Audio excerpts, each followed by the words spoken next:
If the unbelieving depart, let her depart. A man or a woman is not in bondage. Now, like this, like a follow up on what I was answering. There is a pastor. I think one of the pastors in the US. I don't know his name, but I watched his video. He was sharing his story. He said there's a girl he loved so much.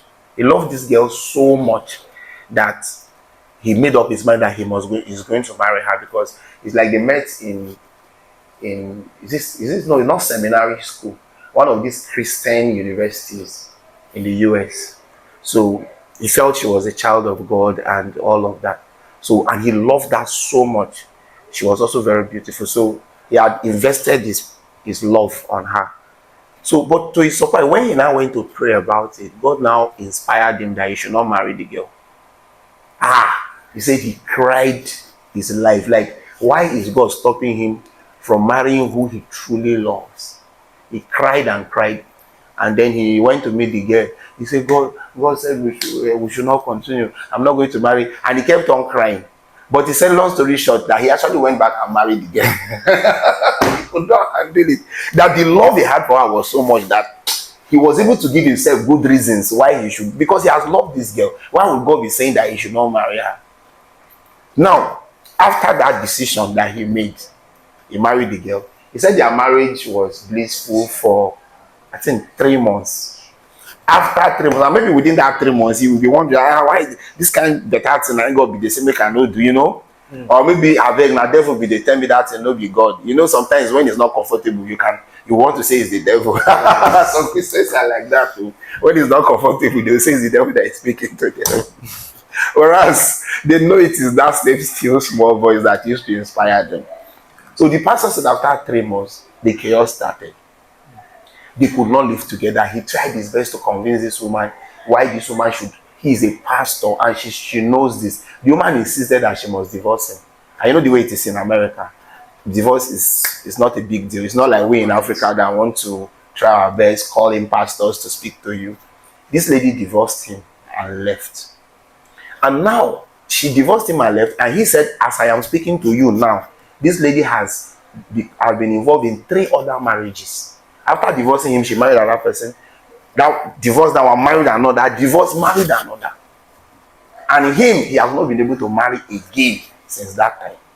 But that was the greatest decision that he felt he made a mess of his life. So he has been struggling to patch up his ministry and move on, because he's not able to convince himself that since that woman is his first wife, to convince himself that he can be free to marry again. A lot of people debate that he can marry again, but Jesus Christ said he hates divorce, and that there is a verse they are going to quote: if the unbelieving depart, let her depart. A man or a woman is not in bondage. There is a verse like that they keep on to now at least get married again. But for those that have the conscience of making heaven and want to stay within the confines of God, if you are separate from your wife, you are not supposed to get married. So it was a big deal. So that's why we used to tell people that anything it will cost you to hear from God when it comes to choice making in marriage, it's going to be the best for you. If God has not spoken, don't rush. Calm down. Don't let the emotion push you. Emotion is, I used to say that, is it lust? I used to say that lust is a scalar quantity. It has magnitude, but it doesn't have direction. You understand? But if God inspires you, it may not be what you looks like you love, but it will eventually become what you truly like and love. That's it. Let me pick it from here. So it means marriage is more than love. So sometimes Marriage Christians more do than love. Okay, go on. we do base marriage on love only. So I think marriage is more of love beyond loving. That's why many marriages fail. Marriage actually is based on love. There should be love. You understand? But the only problem is that more often we are not able to separate love and lust, because it's a very thin line. You know, love. You know, the thing. These emotions are divided into 4. We've talked about it before: the eros, the philia, the agape, and the storge. These are all forms of love. Erotic love is where many people now make decisions for marriage, which is not where you should make a decision from. Because when a lady ticks all your erotic desires, is able to fit in all of what you want to see to make you sexually attracted to a lady, and fills in your emotional gap and all that. Many people make decisions on that. Most especially those that don't fear God. They make a decision based on that. And they call it love. But that thing is lost. It's not love. Now there is like these errors, right? Sexual desire errors. Then there is philia. That's the love that exists between two friends. You understand? Like, this is my friend. We are mutual. I want his progress. He wants my progress. We love one another. Those kind of love that existed between David and Jonathan in the Bible. You understand? Then there is storge. Storge is the natural love that exists between brothers and sisters with a bloodline. You understand? This is my brother. I don't want any evil thing to happen to him. I want to protect him and all of that. That's touch. Then there is agape. Agape love is the ability to hand love even to your enemies. The ability to love those that don't love you. Those ones is only available among the born again. Other people that can have the other three is available. Like Jesus Christ will say, do not even the publican. So everybody can have the first three. But the agape is only within the confines of the regenerated heart. People that criticize you everywhere in the street, people that are looking for your downfall, and you still truly love them. If you hear people speak against them, you could defend them. You say, no, don't do this against this guy. He may not have a full knowledge. That's why he's doing what he's doing. I think I love him, and I want him, God, to reveal to him a better light so that he can have a good standing. You still don't hate him. That kind of love is only available in Christ. You can't give it. So if all of these four is love, and you make a decision on just the first one, so we cannot say in that your definition of love, becoming a choice for marriage is not enough. Okay. So because marriage, these four kind of love exist inside marriage. You are supposed to have filial relationship with your wife, your spouse. People are supposed to be able to play together, play games together, watch movies together, like do things together the way friends will do it. There's supposed to be errors in marriage. You understand? Storge is supposed to be there. You're supposed to love this, my brother, this kind of protection. Then there's supposed to be agape. When the person is misfiring, you still love. That's agape. You understand? It's not tooth for tooth. It is, you are not doing right, but I am obligated to show you love. That is agape, and that is only within the confines of the Christian. So love as a concept in choice making is so big a concept that somebody can just rely on one and say, I think I have this, then I can marry. So what should move you to marry is the revelations you have as a born again Christian. But if you are not born again, marry who you think you love. Whatever happens, people will keep certain it. There are marriage counselors everywhere. Have you noticed so? I think there are marriage counselors everywhere, so keep sorting it. Now say you.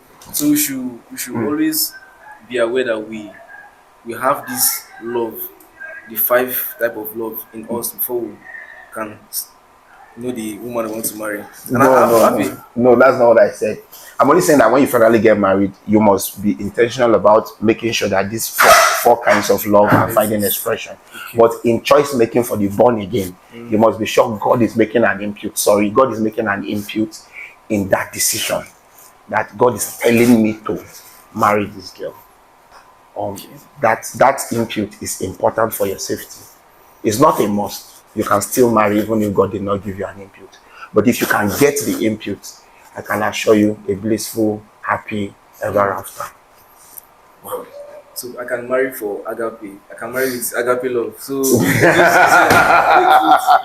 I can marry because of what? I just want. Okay. People can marry just with agape love, forgetting the erotic and these things like that. So we are attracted to her. We just love her without like no condition. Just love her like that. Just okay. I understand you now. Like this person that. Okay, put it up. We'll put it. Okay. No, don't worry. I'm going to answer it online. It's important. What you are trying to say now is, what if God now is revealing to you who you can only say you have agape love for? Is that what you mean? Like, I don't feel any erotic. You understand? Which is supposed to be there for who you want to marry. I don't feel it. The filia kuma, you know, she's not my friend. Like, this person is not my friend. You understand? Okay, the store Joe, where we attend the same fellowship, so let brotherly love, you know. Yeah. So at least you can say, at least there is brotherly love and all of that. Then agape, yes, I love her with the love of God. But there is beyond this. I wanted the erotic and the philia to corroborate this love, but it's not there. And God is telling me marry this person. Is that what you are saying? Yes, So sir. should Yes, we still go ahead to marry? I'm going to tell you yes. I'm going to tell you yes. The reason is, let me give you a good example. If I wrap this paper now like this, and in this paper, I sign a check of $2 million, and I wrap it here on this paper like this and keep it.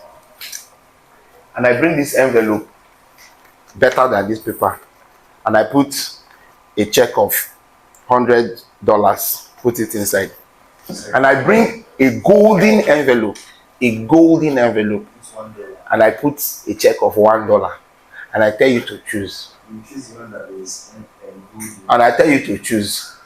You are going to, the likelihood of believing that because it's a golden envelope, the likelihood of believing that I like this one. See and most especially, they didn't just do it golden envelope. The finishing is something else. Like, for you to open the envelope, there's something you have to click, it will open. There are some things you do, and when you open everything, the slits, everything is beautiful.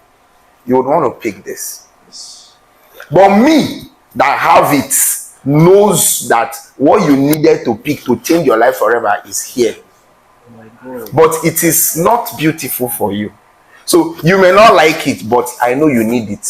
So I will tell you, pick this. That's how God does it sometimes. He will tell you to pick what you think you don't like. But when you open it, you will say, oh, I would have missed my destiny. You say, God, I would have missed my destiny. Because it came in a package that does not look so beautiful. And anything that is the reason why you don't love can be worked upon. Anything that is the reason can be worked upon to bring that person to the choice that you want. So that's how it works that way. That is why Oropo said, God did not tell you to marry who you love, but to love who you marry. He said it because of this thing I said. Because many times God sees beyond what you are seeing. Even Samuel wanted to make the mistake when he went to the house of Jesse. To anoint the king of Israel. When Aholiab that came up, the first child, he took the oil, he wanted to pour him because he looked like everything that should be king. Eliab, yes, it was Eliab. He looked like everything that should be king. So a whole Samuel that is anointed, that's why some even great men of God still make mistake in the choice of his spouse. Because if Samuel, as anointed as Samuel is, he would have poured the oil on the wrong person, and God told him, stop. You men, I've seen you people as men. You choose according to what you see. But me, God, I choose according to what I see, beyond what you see, which is the heart. So that is why when I say it's a big advantage for every child of God to truly pray and ask God. Imagine David now had become the king of Israel. Look at all the victories that David brought for Israel. Okay, what if it was Eliab? Eliab looked like it, but he didn't have the anointing. How many lions has Eliab killed? The beard that David killed, he didn't have. David doesn't look it because he was small, young, and doesn't look like what should be king. But in him is the quality to be a king. And that is how it is when it comes to the choice of marriage. A lot of people don't look it, but in them is all there is about making your life what it should look like.